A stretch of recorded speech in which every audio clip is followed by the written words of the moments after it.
Welcome to the How Soccer Explains Leadership podcast, where we explore leadership principles through the lens of the beautiful game. Welcome back to How Soccer Explains Leadership. Today we have a special treat. If you did not catch part one of this interview that I get to do today, go back and do that right now before you do anything else. Before you listen to the rest of this interview, listen to part one of my interview with Clyde Best. Clyde has done so many things in his life. I'm going to shortcut it no matter how long I describe him. But the couple things, we got West Ham United. He played for them back in the day. He was the manager of the Bermuda National Team.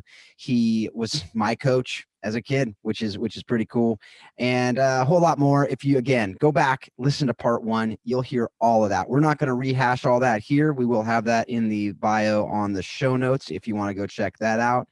But we're just going to pick up the conversation where we left off last time. Last interview, we got to talk to Clyde about the racism that he experienced playing as one of the first Black footballers in the Premier League, and how he was able to deal with that, and how that relates to some of the stuff going on today.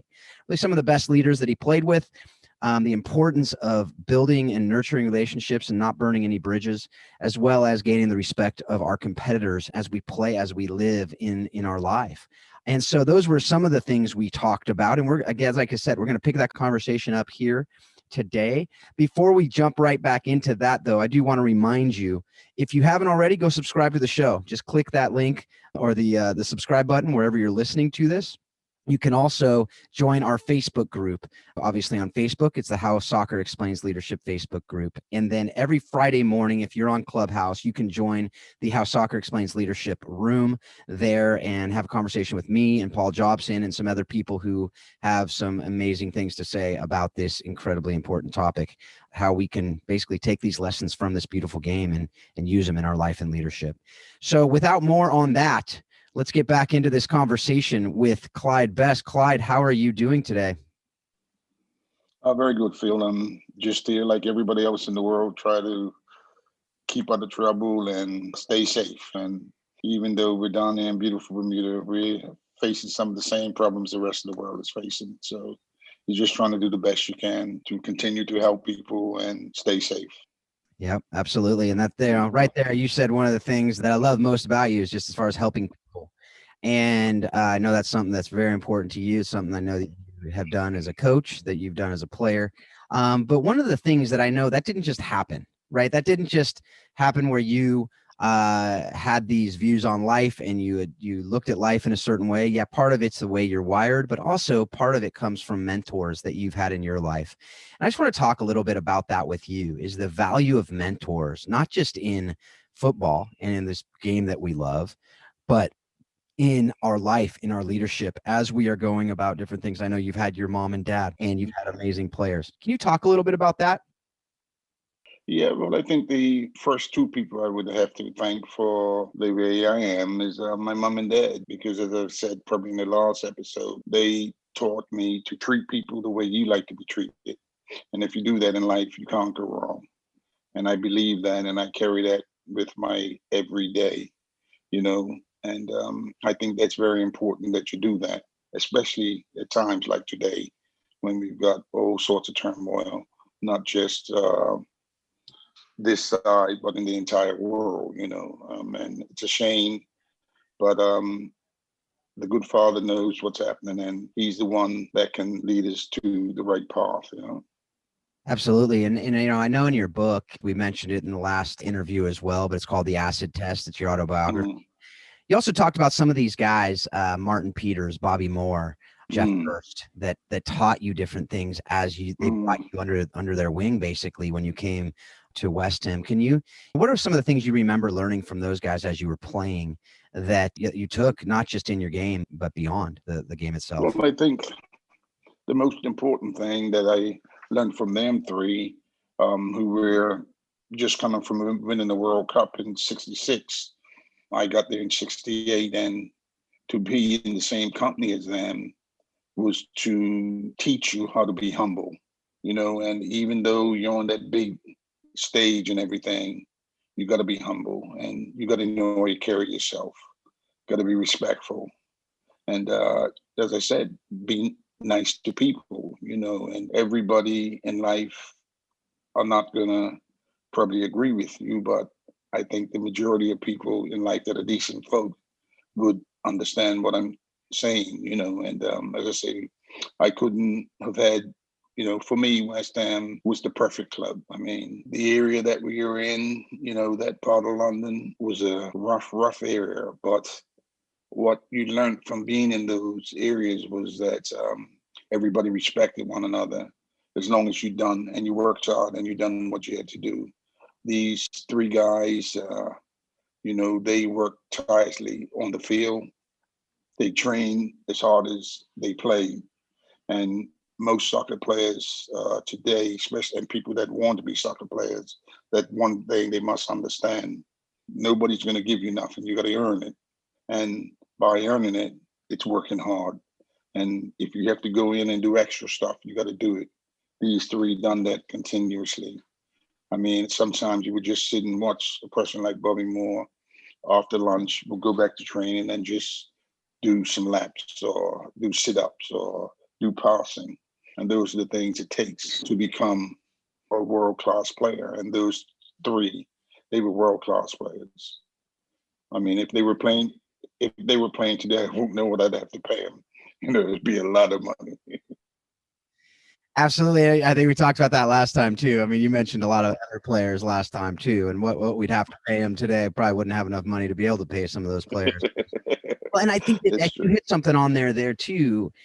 Yes, it's the hard work. Yes, it's the work ethic. Yes, it's not just, resting on your laurels and being able to say, oh, well, I'm the best, so I don't have to work hard. Of course not. That's absolutely just the opposite. You have to stay at that level.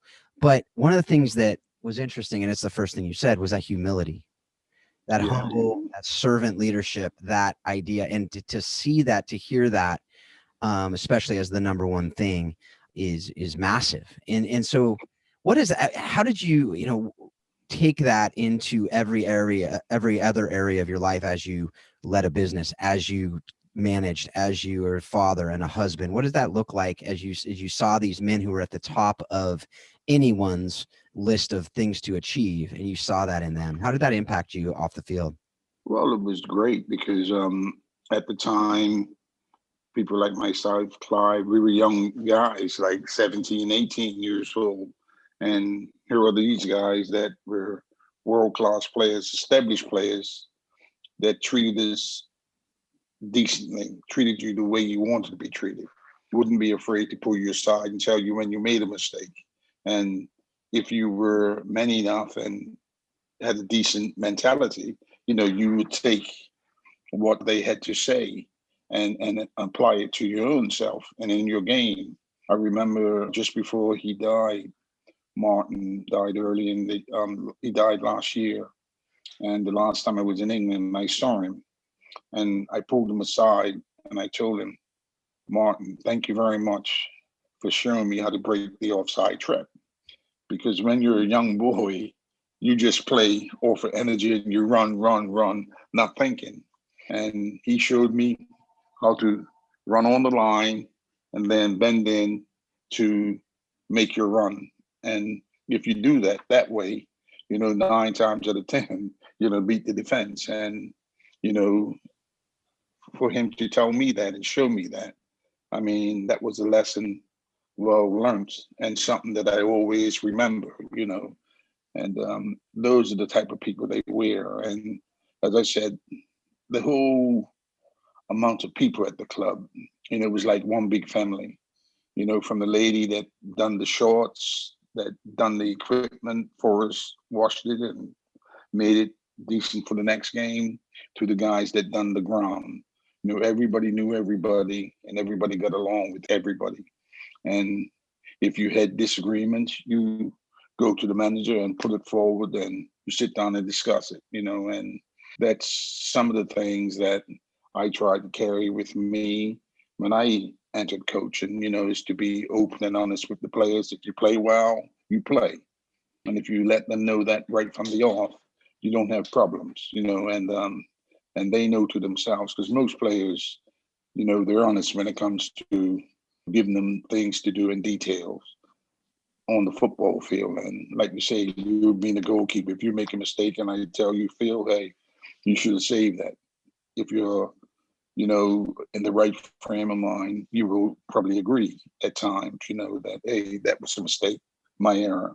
And if you hold your hand up and, to be counted and, say, hey, I made a boo-boo, they respect you for that, and that's what life's all about. It's going along, and when you do something wrong, hey, don't be afraid to say, hey, I made a mistake, and you just go on from there. Yep. No, I think I may need to get on a Zoom call with you and my 9-year-old, now 10-year-old son, to help him understand the offside trap too, even at his age, because he tends to do exactly what you said, just run forward, and he's 5-6 yards offsides. But we've all been there. We've all been there. Yes. Well, it takes time. It takes time, and the more you practice it, the more it becomes natural, Right. Well, that's like you said, that hard work that gets you there. It's not just in the training room and working out and getting faster and getting stronger. It's getting smarter, right? And that's something that's a great lesson for life too. And you never want to take away that aggressiveness and that excitement and that passion, but you got to say, okay, how do you hone it to be able to make it? Yeah. Well, that's the most important thing, is to hone it in the right direction, knowing when to and when not to, and I think part of that is being humble, as we said in the beginning. A lot of the guys that I played with that were world-class players, if you didn't know the names, you wouldn't even know them, because they're not the type of person, a showy person, that's going to be talking about who they are or what they've done, what they've achieved. They're just going about the business. And most great soccer players are like that. They don't go around shooting off their trumpet about what they've done or what they have achieved. The ones that do it are the ones that normally don't make it where they need to get to. Yeah, and you've said a couple things here that makes me want to go a little bit deeper into this idea of playing team sports. And you just talked about that, having a humble posture, having a learning posture, but also what is it about, playing team sports and what we learn about being a team player that translates, and how does that translate into life outside of sport, life outside of these team sports? Can you say, can you let us know just how you've seen that play out, that team sport equals a better employee, a better person, a better whatever, or is it something that you haven't seen that much? Well, I've been pretty fortunate to be able to pick out. You can always tell the people that have played team sport, because they're always willing to accept a team. Most people, even in the workforce, if they haven't played sport, they're a different sort of person. So playing sport plays a big part in your everyday life. And you look at our sport, football, and I probably said it last time. When a goal is scored, what happens? Once a goal is scored, what does everybody do? You celebrate and you hug each other. Everybody hugs each other. They don't look to see what color you are or what country you're from. Everybody has the same happiness in it, and that's the beauty of playing sport. And a lot of your everyday life stuff you take with you. If you apply it in your work, it helps you, because if I'm in charge of people, I have to learn how to speak to people, how to treat people, how to respect people. If I want to be respected, I got to give respect too. So it works both ways. So being in sport, all that helps you and it teaches you how to be part of a team in your everyday life, especially in the workforce. I tell people all the time, I can go to a lot of places in the world and get people to listen to what you have to say because of the way you put it across. But if I'm going to go in and be all flashy and I'm so and so, people are going to say, I don't want to listen to him because he's talking nonsense, So playing that team sport, that helps to alter your mentality. It helps you alter your behavior. It teaches you how to treat people and all that. A lot of that is in everyday life. You have to be that way in everyday life as well if you want to be a success, Absolutely. No, I talk to people about that all the time. I mean, you saw whether it was in a law firm, whether it's in the work that I'm doing with orphaned kids all around the world and different nonprofits that I'm talking with, whether it's churches, whether it's organizations, different organizations that I'm working with and coaching. You see that you can, as you're talking with someone, Right. who's played team sports, who has it, just the way that the conversations go. So those are all things That's right. that I know we've talked about, and I just, it's something that I remember even when you were coaching us, some of those conversations we'd have where you'd teach us, hey, this is not just here, it's also outside this game, and you need to learn these lessons, which is, big reason why I was excited to have a conversation with you, is because I know that you taught me these life lessons through the game, and I'm excited that you get to teach it to other people as well. And I know that was always something that you saw as one of your privileges that you got to do in coaching, is to help people understand life as well. And I mean, did I just impose that on you, or is that something you actually did enjoy? Well, what happens lots of times, Phil, you had teachers, you had mentors as a young person. And if they teach you the right way, you're going to use a lot of those teachings yourself and carrying on and pass them on to other people. So it's probably like a train track or a train. You have different lengths to go to different places, and you're going to use that same train, and it makes sense to me. Use what you've learned and pass it on to other people, because if it works for you, it's going to be good with other people. Yeah, definitely. So that kind of leads into the next thing I wanted to talk to you a little bit about, but the idea, and you talked about humility, you talked about that humble posture, and you've talked about that through both interviews. So the fact that you've talked about it so much, it's not just something that you talk about, it's something that you live out, it's something that you absolutely am a part of. But with humility is also this idea of self-awareness, right? This idea of understanding that, yes, you have faults. That's a big part of it. You have that's what a lot of people think of as humility, right? The self-deprecation. Oh, I'm not that good. I'm not this. That's not what humility is, right? It's also, it's knowing your source, but it's also knowing that you have things you do really well that you can add to the conversation. You can help others to flourish. So this idea of self-awareness, of knowing your strengths and your weaknesses, how does that play out? And how did that play out in your career? And how has that played out in your coaching and in your parenting and everything else you're doing? Well, as I said before, it goes back to the way you want to be treated. That's a great starting point, because if you are going to treat people bad all your life, what do you expect to happen to you?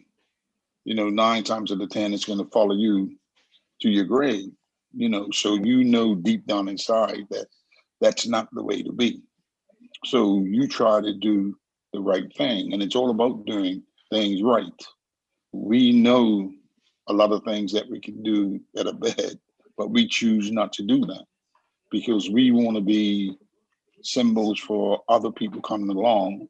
So, you want to do the best you can so they can emulate what they see you doing, just like we have done it for other people and people have done it for us, So that's what life's all about, not being afraid to pass on what you've learned. And that's the good thing about coaching. You play football all your life, but what gives me more satisfaction than anything is to see all you guys come along, go to college, get an education, do very well, and still partake in the coaching sessions now with your kids and your kids' friends and stuff like that. That's what life's all about. So if we do our job right as grown-ups and people, hey, the world could be a better place for everybody, but it's taking that responsibility and saying, I'm going to do this, or I'm going to do that, rather than make all the noise and make it bad for everybody. That's not a good way to be. I mean, it's easy to spot off. It's a lot harder getting all these people together. And if you can do that somewhere in life, you make it a better place for everybody. And that's what life's all about. Yeah. And then the other thing that goes along with this, you talk about humility, you talk about you talk about these really just values that we have. And really the other one that's so important and something that you, I know, take very seriously is living a life of integrity. And so you have this integrity, but we also have a lot of corruption in football. And Mm. whether it's, you talk a lot about the book CONCACAF and just the discrepancies amongst the different areas that you played and the different countries and the different money that's being thrown around, whether it's the Super League now with the big leagues and the big teams and the big leagues talking about that, and UEFA getting involved and all these different things going on. One of the things you said in your book, you said in life, there are two ways, a right way and a wrong way. When you start Yes, moving between the two, that's when you have problems, right? When you that's start right. towing that line, when you start making excuses, when you start making justifications for things that you know are wrong. But where did you, first of all, where did you learn that? Secondly, how do you do the next right thing? What does that look like for you? What did that look like when you were playing? Because I imagine there were times where it would have been easy to do the wrong thing and get away with it and probably get forward and get ahead. So what does that look like, and what has that looked like in your life? I think the most important thing to remember, what is it that you want out of it? And if you are going to do things wrongly, you're not going to get anywhere, because somewhere along the line, you're going to get stuck. So if you make your mind up what it is you want to do and how you want to go about doing it, it's going to be a lot easier for you. And I don't know any other way to do it rather than try to do it the right way. When you get trouble like that, and it's going to interfere with what you're trying to achieve. So if you're going to want to be teaching people or helping people along the way, you can't be teaching them and doing things wrong.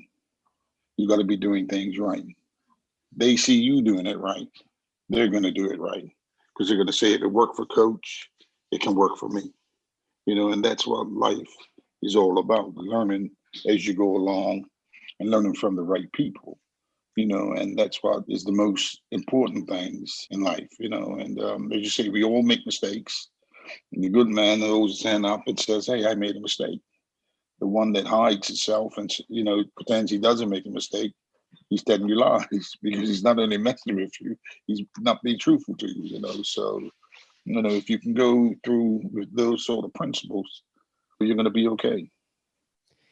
Yeah, and as far as coaching goes, as far as you see different teams and different ways of playing, different styles, but then you also see the players that are taking the little teep shot, the little knock after the play, the little things that are stepping on the foot, whatever. I mean, these things. Everyone who's played the game knows these things, that it's that idea of it's not illegal if you don't get caught.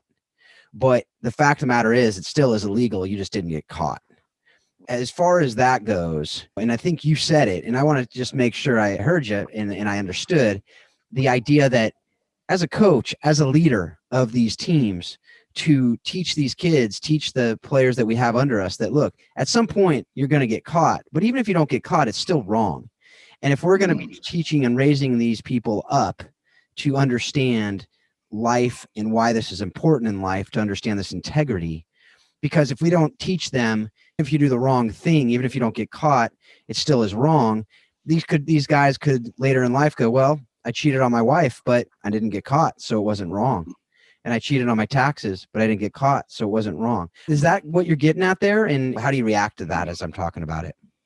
Those sort of things that you're talking about, if you go down the road or in the path of life doing that sort of stuff, you're going to get caught.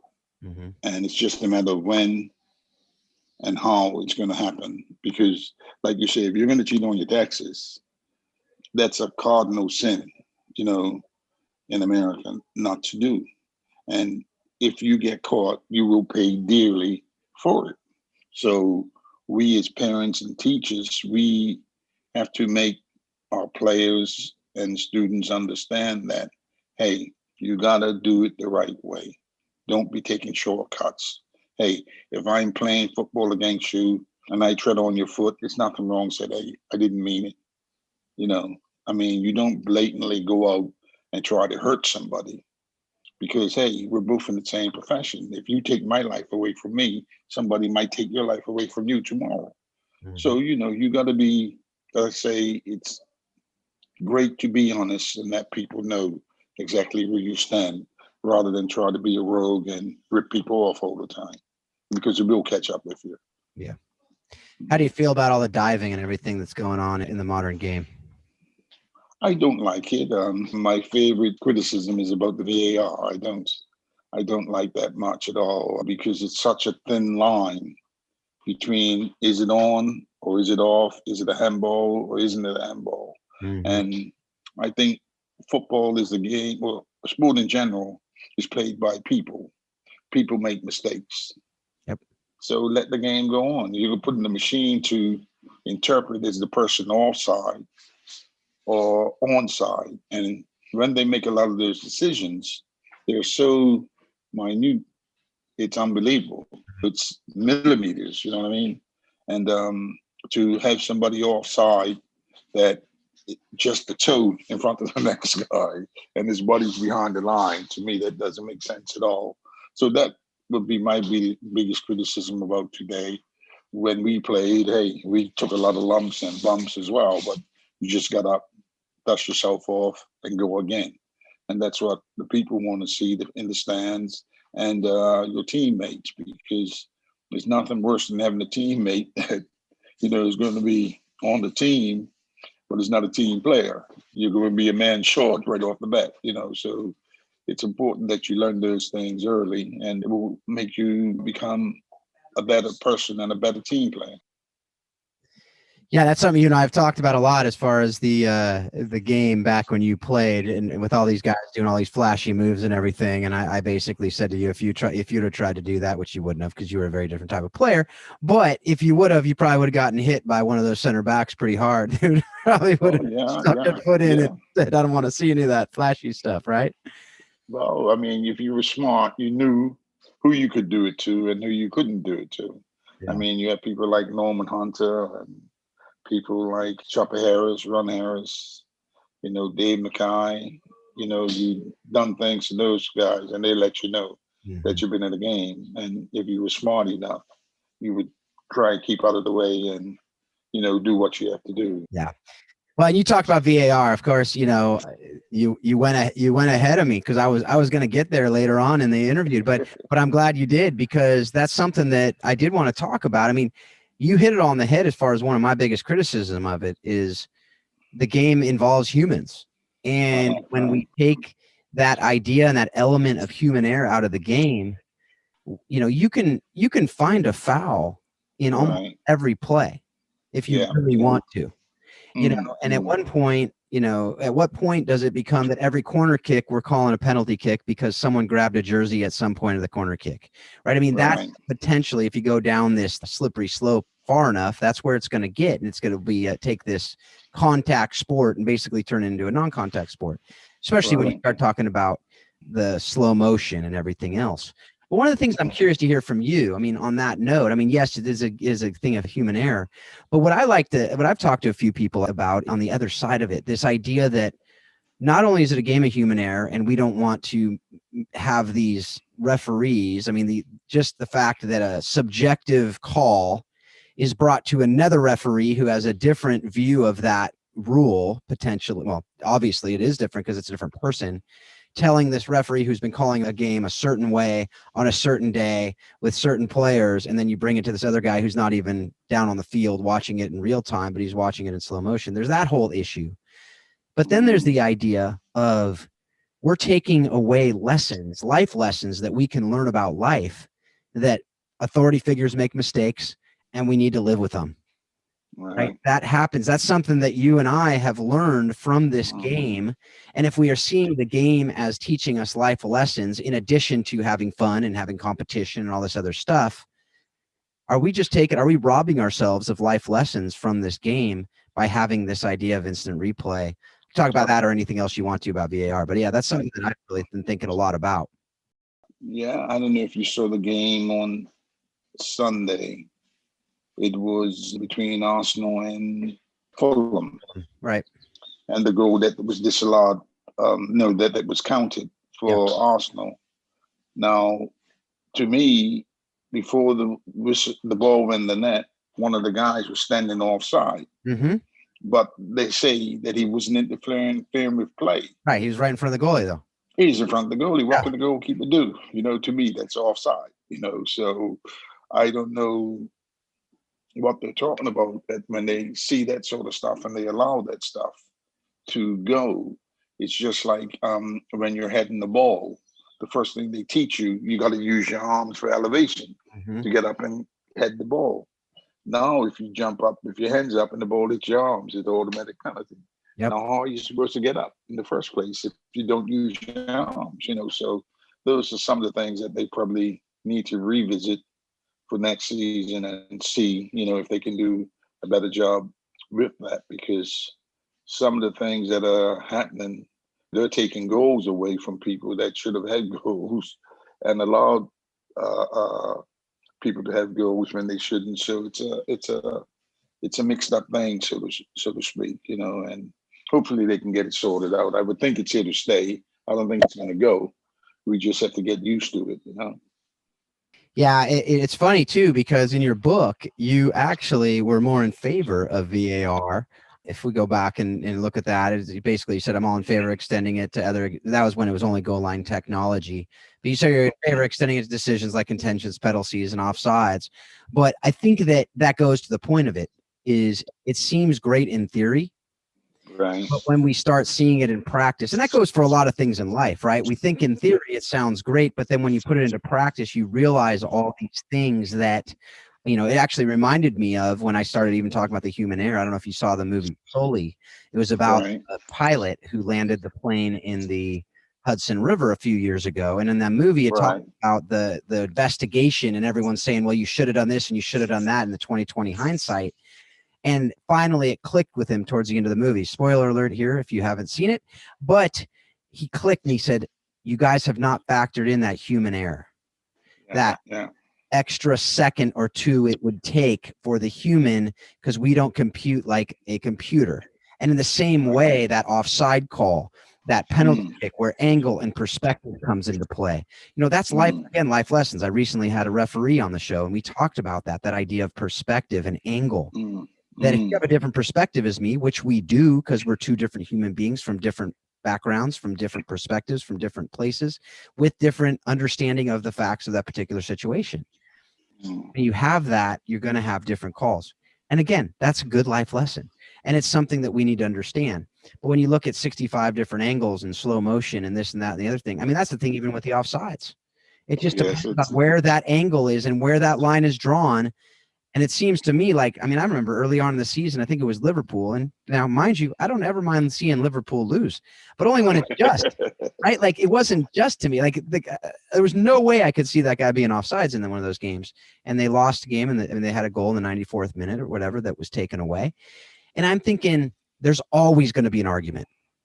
Well, it will be. It will be with the VAR. You leave yourself open to me when you see the things that are allowed and the things that are not. You're leaving yourself open a real lot when you do that sort of stuff. And as I said, when they first brought it out, I was like, let's have a look, let's give it a go and see what happens. But to me, just go back to where we once was and just play like we normally did. I look at, one of the things I look at a lot on Saturdays and Sundays, when they're taking the corner kick, practically every ball is outside the circle. Practically every time it's outside, but they never bring it back and say, hey, the ball's not touching the line. And it's those things that make you want to pull your hair out, and as I said, I wish them all the best, but if I had a choice, we'll just go back to the normal way of playing and without the VAR. You can't even tackle nobody today. As soon as you look at somebody, you'll be getting a card. Right. I watched West Ham on Saturday, and the guy that sent off, rightly so, his last tackle was a crazy tackle, and he probably never realized anyone was behind him, and he just went in and he got sent off, and as I said, rightly so, it was the right decision. But there are times when people are getting yellow cards and the second yellow card normally adds up to a red card. you're making it hard for them because they're not allowed to play the way they want to play once they get that first card. So Yeah. I would rather just see out the door and just carry on like we've been all these years. I agree with that. Unfortunately, I think we're both on the same page where we also don't think it's going away, which is Right. bad in my opinion, because we think we can take care of everything with the instant replay. But I just look back to, you talked about that with the Arsenal Fulham match, where I think that's obviously interference with the keeper's line of vision. Yeah. He made him think that as a keeper, I know that you act differently when there's a guy right in front of you. I don't care if it's in your eyesight or not. You think he's going to do something you don't know, and you're thinking differently, and it's that split second for a keeper makes all the difference in the world. But also, you look at a couple weeks ago with the United Tottenham match where McTominay flicks off Son's arm because Son's grabbing at him, and it goes through the arm and barely touches his face, and Son, of course, makes a meal out of it, and they pull back a beautiful goal. And so, and what you're seeing also is, as you talked about earlier, the celebrations are muted because people are afraid to celebrate any goal because they think it might be a foul. Or if you're going to go back, how long do you go back before it doesn't count toward that goal scoring opportunity, right? All those are subjective decisions. But in that United Tottenham match, the referee was staring at the play. It wasn't like it was blocked by two players. It wasn't like anything. The linesman, the AR did not raise the flag. The referee did not call it. But then when they go back and then the guy in the booth says, hey, you should look at it. Then you have that bias in your head. Well, he said I should look at it. Right. And then you go watch it in slow-mo. Well, I better call it or I'll look like a fool. You take away the flow of the game. You take away the way that referee has been calling that game. You take away everything. And then you decide in a vacuum.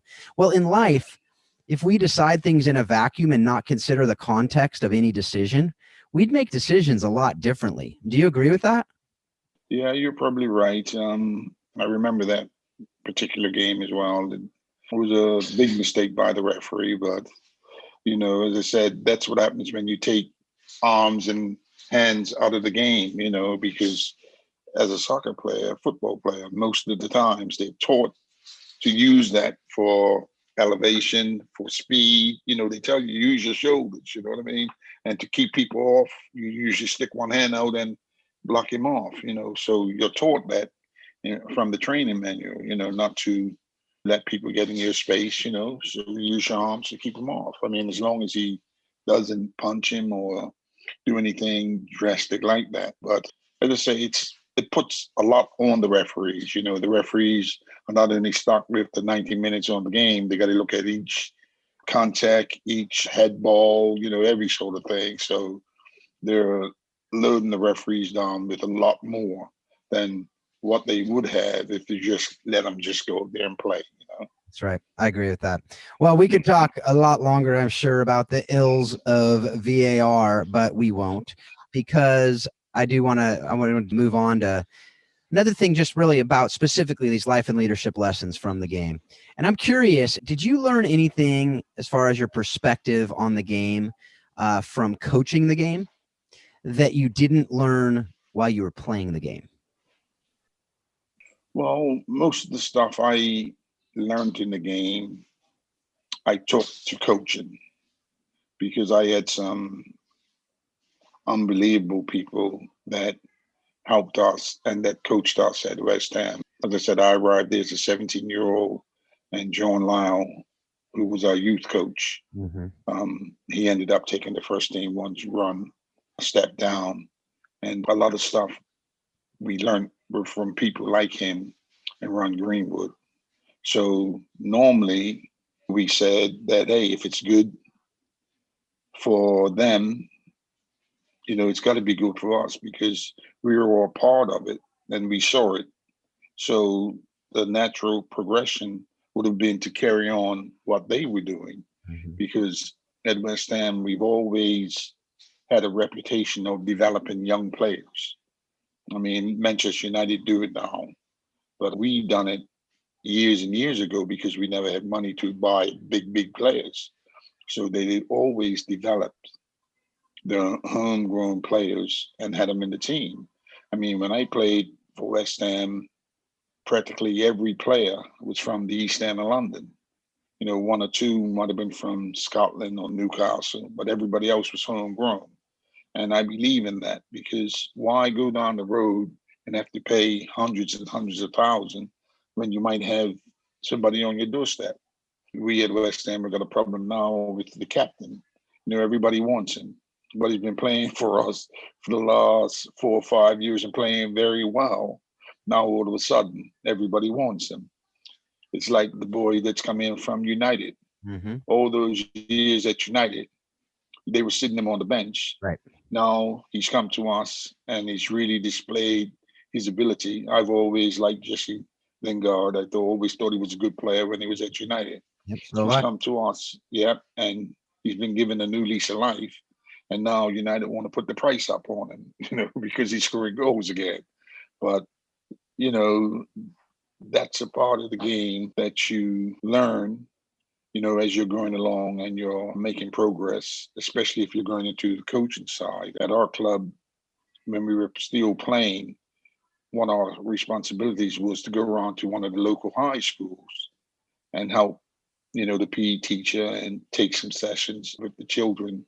And myself and Bobby Howell used to do it all the time. Bobby, who I consider was a good coach as well in Seattle. As a matter of fact, he's still living there today. And Clyde, all of us, that's what we done, and that's where we got all our information to carry on to other people. Because as we said, if it was good for us, it's got to be good for you and good for the game. And as I said, they didn't call us the School of Science for nothing, because that's what it was like. And that's the way you were taught, and it's good that we could have passed it on to other people, because the more the game grows, the more entertaining it becomes, the better it is for everybody, because every fan that you speak to tells you they like to see a good game of football. Yep. Definitely. So with that, with the, you talked about one of the things you love about West Ham is the developing the youth. What's like one thing, and it could be more than one, but what's one thing that you love that I'm talking about the current West Ham United club, current 2021 club, that what's one thing that they're still doing today that they were doing when you were there that you love? And what's one thing that you wish they'd bring back that maybe they're not doing when you were a part of the club back in the early 70s? Oh, we've never been a club that has tons and tons of money. Mm-hmm. So you have to develop your own. They're still doing that now. Declan Rice started at Chelsea. Chelsea let him go. We took him. You look what they've done with him, the way he's matured and the type of player he's become. If you look at one or two of the other younger boys, I saw one playing left back on Saturday. He got to get a full game. He came through our ranks. He was at West Ham as a 7-year-old. So we have always had an affiliation with the community, because it is like a community club. I mean, everybody in West Ham area supports West Ham. They don't support nobody else. You might find one or two that might say Spurs or Arsenal, but majority of the people there are West Ham supporters. And if you find out you're from Arsenal and Tottenham, they might chase you. So you have to keep it to yourself, But as I said, you can't really explain how important the club was to all of us and the community and the group of people that live in that area. As I say, it's I just spoke to a friend one day on the phone this week, and he's always been a West Ham fan. He was there when we were playing, hanging around with us, going out with us, and he's still there today. And what I do like about the football in England, very seldom you hear people changing teams. The team could go down to the 4th division and they would still support that team. Mm-hmm. So that tells you how important the community and the area of the teams, where they come from, how important it is. I mean, you go to Liverpool, that's a crazy place to go play football, because they're so dedicated and they love their team so much. You can't believe it when you go there to play and you hear the crowd singing, it makes tears come to your eyes, because that's how important football is. Not only at a place like retiring, and Manchester's the same, and that's the way it is, and that's a good part about having been involved in that profession over the years. And as I said, the most important thing is to pick up what you learned from them and pass it on to somebody else, because I know that's what Ron and John would want, to see that we're passing the game on to other people. Do you see anything at the club that you'd change if you were in charge? Well, we've always had a problem with money.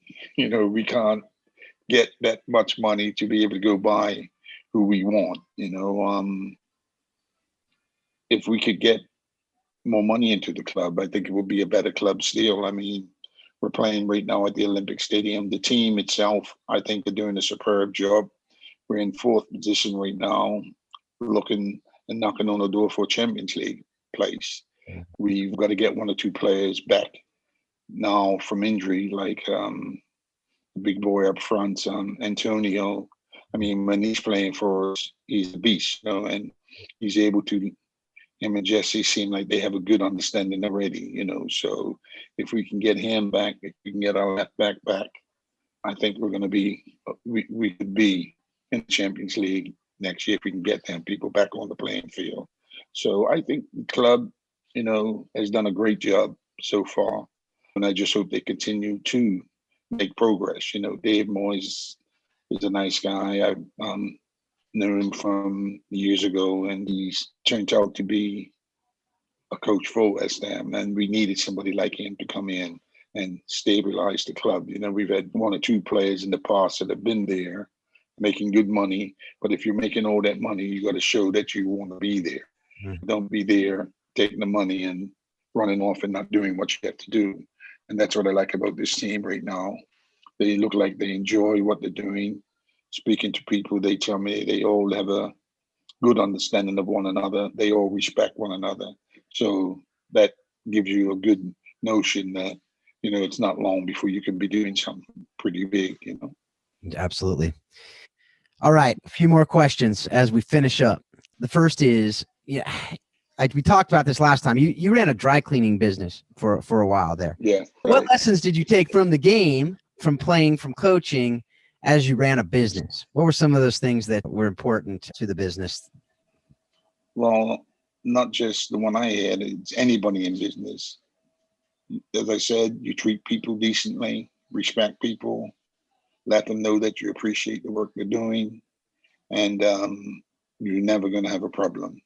But if you come in grumpy every morning and shouting at people and giving them work that they shouldn't be doing, you're going to have big, big problems. So one of the first things I done when I got into that business was to treat people decently. And it goes back to what I said in the beginning.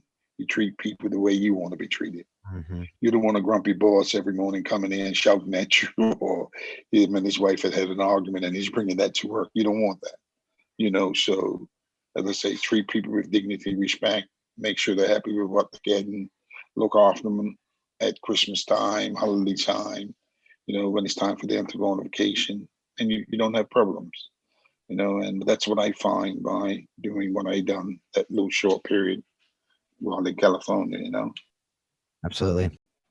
And I know you've talked a lot about this just in the answers, and I'm assuming most of these answers are based on this, but how does your faith play into your playing, your coaching, just everything you're doing in life? Oh, I've still got work to do on that. It's not something that, happens just like that. You got to work at it. You got to take time. You got to do a lot more reading, look at the book and learn the verses and everything like that. But I do believe that there's somebody that has more power than me, and that it's the Father up top, and as I tell people now with this pandemic, that's the only person that has control right now. None of us have control, not the scientists, the doctors, nobody. The Almighty is the man that will determine when enough is going to be enough. And as I say, I got work to do, keep doing it. And I do believe that there's somebody that it has more power than all of us put together. So I'll be on that side one day. I can guarantee you, Phil. I can guarantee you. All right. So we talked about in the business. Now, your beautiful wife and your beautiful daughter, how have you used the lessons you've learned from the beautiful game in your marriage and in your parenting over the course of your marriage and over the course of Kimberly's life? There again, you got to remember, it's not just you. You have other people with you. So you got to be caring. You got to be a person that likes to share. Don't be selfish. You can be stern. You got to be honest. I think that's one of the most important things, because Joe Blow runs down the street and, like you said, and goes with a girl, it doesn't say you have to do that. You got to be staying to the wicket, as we say, and put up with what comes along with being in a position like this. Again, with your upbringing of your children, you got to be honest. You got to be stern. You got to let them know that, hey, I'm the one in charge. You're still learning. Once you learn some of the things, teaching that I've passed on to you, then you can go on and do what you got to do. But it's important that you have to have discipline. A lot of people, are in denial when it comes to a lot of children, and you can't be that way. You got to be firm and you got to be honest.